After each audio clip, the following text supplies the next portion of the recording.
உலகெங்கும் இருக்கும் அபிஷேக் அண்ணாமலை நேயர்கள் அனைவருக்கும் ஆஸ்ட்ரோ பூர்ணாவின் அன்பான வணக்கங்கள். இன்னைக்கு நாம பார்க்கக்கூடிய பதிவு நவம்பர் மாத பலன்கள். இந்த நவம்பர் மாத பலன்கள்ல கோச்சார கிரகங்களின் நிலவரங்கள் அப்படின்னு நம்ம முதல்ல எடுக்கும்போது, இந்த கோச்சார கிரகங்கள் எந்தெந்த இடத்துல இருக்குதோ அதை பொறுத்துதான் நம்ம நவம்பர் மாத பலன்களை கணிச்சு சொல்ல போறோம். முதல்ல இந்த கோச்சார கிரகங்கள் கடக ராசியில குரு பகவான் உச்சமாக இருக்கிறாரு. சிம்ம ராசியில கேது பகவான், அடுத்து கன்னி ராசியில சுக்கிரன் பகவான், துலாம் ராசியில சூரியன் நீச்சமா இருக்கிறாரு. சுக்கிரனும் அந்த கன்னி ராசியில நீச்சமா இருக்கிறார். அடுத்து இந்த நவம்பர் மாதத்துல விருச்சிக ராசியில செவ்வாய் ஆட்சி பெற்று இருக்கிறார். புதன் பகவானும் அந்த விருச்சிக ராசியில, கும்ப ராசியில ராகு பகவான், அடுத்து மீன ராசியில சனி வக்ரத்தன்மையோட இந்த மாதம் ஆரம்பிக்கும் போது இருக்கிறார். இதுதான் இந்த கோச்சார கிரகங்களின் நிலவரங்கள். இந்த மாதத்துல கிரகங்களின் பயிற்சிகள் அப்படின்னு பார்க்கும்போது, சுக்கிரன் ஆகப்பட்டவர் மாதத்தின் தொடக்கத்திலேயே, அதாவது 3ஆம் தேதி நவம்பர் மாதம் சுக்கிரன் தன்னுடைய நீச்ச நிலையிலிருந்து ஆட்சி வீடான துலாம் ராசிக்கு பெயர்ச்சியாகி போறார். இதுதான் இந்த மாதத்தின் இருக்கக்கூடிய முதல் கிரகத்தின் பெயர்ச்சி. அடுத்து சூரியன் ஆகப்பட்டவர் அந்த 17ஆம் தேதி அந்த நீச்ச நிலையிலிருந்து அந்த விருச்சிக ராசிக்கு பெயர்ச்சியாகி போகிறார்.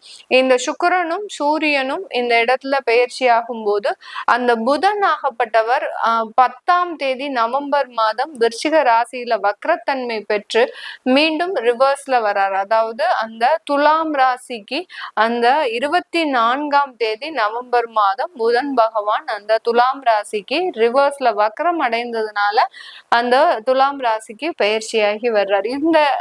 இந்த மாற்றங்கள் இந்த மாதத்துல, இந்த நவம்பர் மாதத்துல ஒவ்வொரு ராசி என்பவர்களுக்கும் என்னென்ன மாதிரியாக ஒரு சேஞ்சஸ கொடுக்க போகுது. அது போக இந்த மாதத்துல பாத்தீங்கன்னா வருட கிரகங்களான அந்த குரு பகவான் அதிசாரம் பெற்று அந்த கடக ராசியில உச்சம் பெறக்கூடிய அந்த குரு பகவான் வக்ரத்தன்மை பெறுகிறார். 12ஆம் தேதி நவம்பர் மாதம் வக்ரத்தன்மை பெறுகிறார். 5 மாதங்களாக அந்த சனி பகவான் வக்ரத்தன்மையோட இருந்த சனி பகவான் 28ஆம் தேதி நவம்பர் மாதம் வக்ர நிவர்த்தி பெறுகிறார். இதுதான் இந்த மாதத்துல இருக்கக்கூடிய அந்த வக்ர கிரகங்களினுடைய தன்மைகளும். இந்த மாதம் நவம்பர் மாதம் கிரகங்கள் ஒரு நல்ல ஒரு மாற்றங்களையும் நல்ல ஒரு பலன்களையும் கொடுக்கக்கூடிய ஒரு நேரமாக தான் இருக்க போகுது. இந்த சேனலை முதல் முறையா பாக்குறீங்க அப்படின்னா சப்ஸ்கிரைப் பண்ணிக்கோங்க. பெல் பட்டன்ல ஆல் ஆப்ஷன் சூஸ் பண்ணீங்கன்னா உங்களுக்கு என்னுடைய அடுத்தடுத்த பதிவுகள் நோட்டிபிகேஷனா வந்துட்டு இருக்கும். மகர ராசி அன்பர்களுக்கு நவம்பர் மாதம் உங்களுடைய ராசிக்கு 3ஆம் இடத்துல உங்களுடைய ராசி அதிபதி பயிற்சியாகி இருக்கிறார். சனி பகவான் வக்ர நிவர்த்தி அடைய போறார். அடுத்து பாத்தீங்கன்னா அந்த 7.5 சனி அப்படின்றது முழுமையாக உங்களுக்கு இந்த மாதத்துல இருந்து விலகிடும். ஏதோ ஒரு 7.5 சனி எங்களுக்கு இருக்கிற மாதிரியே பிரச்சனையா இருக்கு அப்படின்ற நினைக்கிறவங்களுக்கு எல்லாருக்குமே அந்த மாயை முழுமையாக நீங்கக்கூடிய ஒரு மாதமாக தான் இந்த மகர ராசி என்பர்களுக்கு இருக்கும். ஏன்னா மகர ராசி என்பர்களுக்கு எதை தொட்டாலுமே பிரச்சனைகள். அது 7.5 சனியில மட்டும்தான் நடக்குமா அப்படின்ற ஒரு கேள்வியும் இருக்கும். மகர ராசி என்பர்களுக்கு 7.5 சனி முடிஞ்சு ஒரு 1.5 வருட காலம் ஆனா கூட அவர்களுக்கு அதனுடைய பயம் இன்னும் தீரல. அந்த அளவுக்கு சில பிரச்சனைகள் இந்த ராசி என்பர்களுக்கு இருக்கு. ஏன்னா இவர்களினுடைய தசாபுத்தியும் சேர்ந்தது. அந்த தசாபுத்தி சேரும் போது இன்னும் தொந்தரவுகள் அதிகரிக்கும். 7.5 சனி பிளஸ் அந்த தசாபுத்திகள். சில பேருக்கு சனி தசையே நடக்கும் போது இன்னும் அந்த ப்ராப்ளம் ரெட்டிப்பாகிறதுக்கு உண்டான ஒரு அமைப்பை அந்த ஜாதகருக்கு கொடுத்துருது. அதனால அந்த பிரச்சனைகள் மன ரீதியான சில பிரச்சனைகளை அனுபவிக்கக்கூடிய ஒரு நேரமாக இருக்கும். இந்த மகர ராசி என்பர்களுக்கு கடந்த காலத்துல நோய் தொந்தரவுகள் அதிகமாக இருந்திருக்கும். என்ன ஒரு நோயினே கண்டுபிடிக்க முடியாது. ஆனா ஏதோ ஒரு உடல் உபாதைகள், திடீர்னு தலை சுத்துறது, திடீர்னு நமக்கு ஒரு இருதயத்துல ஒரு பாதிப்பு இருக்கிற மாதிரி ஒரு ஃபீல் பண்றது, திடீர்னு பாத்தீங்கன்னா கை கால்கள் ஒரு முடக்கமாகிறதுக்கு உண்டான ஒரு பாதிப்புகள், இந்த மாதிரியாக எல்லாம் நோய் தொந்தரவுகளை அதிகமாக அனுபவித்த இந்த மகர ராசி என்பர்களுக்கு அதிலிருந்து நிவர்த்தி அப்படின்றது கண்டிப்பாக இந்த மாதத்துல ஒரு பெஸ்ட் ஒரு மருத்துவ ஆலோசனை அப்படின்றது இந்த மாதத்துல கிடைக்கும்.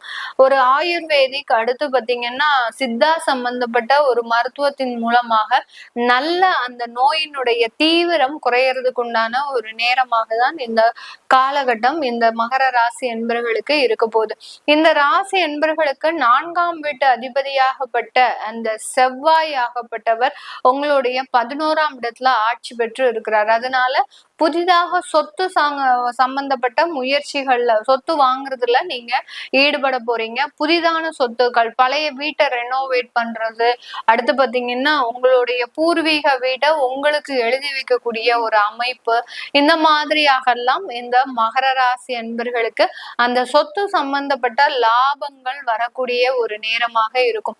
இந்த காலகட்டம் இந்த மகர ராசி அன்பர்களுக்கு அந்த சொத்து ரீதியான லாபங்களும் தொழில் ரீதியான மூலதனங்களும் கிடைக்கிறதுக்கு உண்டான ஒரு நேரம்.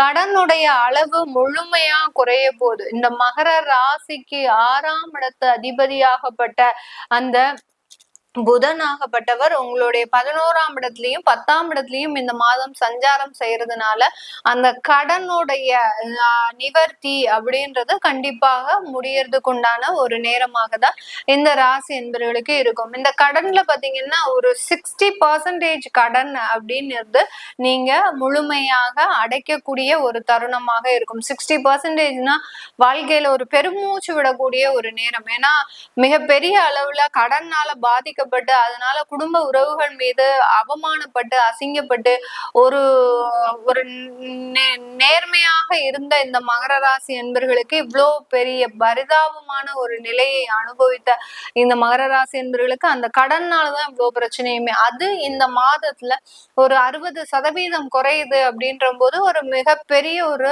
லைஃப்ல ரிலாக்ஸேஷன் கிடைக்கிறதுக்கு உண்டான ஒரு நேரமாக இருக்கும். இந்த காலகட்டம் உற்பத்தி சார்ந்த தொழில்ல இருக்கக்கூடியவர்கள், உங்களுடைய தொழில் பாத்தீங்கன்னா பெருமளவு நஷ்டத்திலேயே தான் போயிட்டு இருக்குது. ஒரு பெரிய அளவுக்கு லாபம் அப்படின்றது இல்ல. உற்பத்தி செய்த பொருட்கள் எல்லாமே அப்படியே தேக்க நிலையில இருக்குது. அதுவும் மகர ராசி என்பர்கள் நிறைய பேர் பாத்தீங்கன்னா விவசாயம் சம்பந்தப்பட்ட தொழில்ல இருப்பாங்க. அந்த விவசாய துறையில மிகப்பெரிய அளவுக்கு ஒரு பண நெருக்கடிகளையும், அடுத்து பாத்தீங்கன்னா ஒரு பெரிய அளவுக்கு ஒரு நஷ்டத்தையும் சந்தித்தவர்களுக்கு இந்த மாதம் ஒரு நல்ல வளர்ச்சியை தர்றதுக்கு உண்டான ஒரு நேரமாக இருக்கும். தரிசு நிலமாக இருந்த ஒரு விளைநிலங்கள் கூட இப்போ உங்களுக்கு ஒரு நல்ல ஒரு உற்பத்தி செய்யக்கூடிய ஒரு நிலங்களாக மாறி அந்த இடத்துல நிறைய அறுவடை செய்யக்கூடிய ஒரு நேரமும் இந்த விவசாயம் சார்ந்த தொழில்கள்லயும் உற்பத்தி சார்ந்த தொழில்கள்லயும் இருக்கக்கூடியவர்களுக்கு நடக்கக்கூடிய ஒரு நேரமாக இருக்கும். இந்த காலகட்டம் நிறைய மகர ராசி என்பர்கள் பாத்தீங்கன்னா தன்னுடைய சொந்த ஊர்ல இருக்கக்கூடிய சில விஷயங்களை நீங்க அனுபவிப்பதற்குண்டான ஒரு நேரமாக இருக்கும். அந்த சொந்த ஊரை விட்டு பல வருடங்கள் ஆனதுக்கு அப்புறம் இந்த மாதம் அங்க வந்து நீங்க அத சில விஷயங்கள், சின்ன சின்ன ஆசைகளை அனுபவிப்பதற்கு உண்டான ஒரு அமைப்பை தான் இந்த நவம்பர் மாதம் கோச்சார கிரகங்கள் இந்த மகர ராசி என்பர்களுக்கு கொடுக்க போகுது. தொழில் சார்ந்து அப்படின்னு சொல்லும் போது கமிஷன், சர்வீஸ், அடுத்து பாத்தீங்கன்னா கான்ட்ராக்ட் சம்பந்தப்பட்ட தொழில் இருக்கக்கூடியவர்களுக்கு அவர்களினுடைய தொழில்ல ஒரு நல்ல ஒரு அங்கீகாரம், உங்களுடைய ஒரு ஏதோ ஒரு கன்சல்டன்சி சர்வீஸ் பண்றீங்க, ஒரு சர்வீஸ் ஓரியன்டா எந்த ஒரு தொழில்னாலும் பண்ணீங்கனாலும் அந்த தொழில்ல ஒரு அங்கீகாரம் கிடைப்பதற்குண்டான ஒரு நேரமாக தான் இந்த மகர ராசி என்பர்களுக்கு இருக்கும். இந்த காலகட்டம் இந்த மகர ராசி என்பர்கள் தன்னுடைய ப்ரொஃபஷனல் ஜாப்ல நல்ல ஒரு உச்சபட்ச வளர்ச்சியை அடையக்கூடிய ஒரு நேரம். உங்களுடைய 7ஆம் இடத்துல குரு உச்சமாக இருக்கிறதுனால அந்த ப்ரொஃபஷனல் ஜாப்ல நல்ல ஒரு வருமானம் அடையறதுக்குண்டான ஒரு நேரமாக இருக்கும். திருமண வரன்கள் சம்பந்தப்பட்ட விஷயத்துல உங்களுக்கு பிடிச்சமான வரன்களும், காதல் திருமணங்கள், பெற்றோர்களினுடைய சம்மதம் பெற்று திருமண உறவுகள் ஏற்படுறதுக்கும் உண்டான ஒரு வாய்ப்புகளை இந்த மாதம் இந்த மகர ராசி என்பர்களுக்கு கொடுக்க போகுது. இது எல்லாமே நம்ம கோச்சார நிலவரப்படி பலன்களை கணிச்சு சொல்லியிருக்கிறோம். நீங்க உங்களுடைய சுய ஜாதகத்துல உங்களுடைய குழந்தைகளினுடைய திருமணம், உங்களுடைய குழந்தைகளுடைய கல்வி வாழ்க்கை இதெல்லாம் எப்படி இருக்கும் தெரிஞ்சுக்கிறதுக்கு, உங்களுடைய வேலை அமைப்புகள்ல இருக்கக்கூடிய நெருக்கடிகள் குறையுமா அப்படின்னு தெரிஞ்சுக்கிறதுக்கு கீழே இருக்கிற நம்பருக்கு நீங்க வாட்ஸ்அப்ல மெசேஜ் அனுப்பி அதற்குண்டான அப்பாயின்மெண்ட்டை ஃபிக்ஸ் பண்ணிக்கலாம். உங்களுடைய குழந்தைகளுக்கு ஜாதகம் எழுதணும், நியூமராலஜி படி பேர் வைக்கணும்னு நினைக்கிறவங்களும் கீழே இருக்கிற நம்பருக்கு வாட்ஸ்அப்ல மெசேஜ் அனுப்புங்க.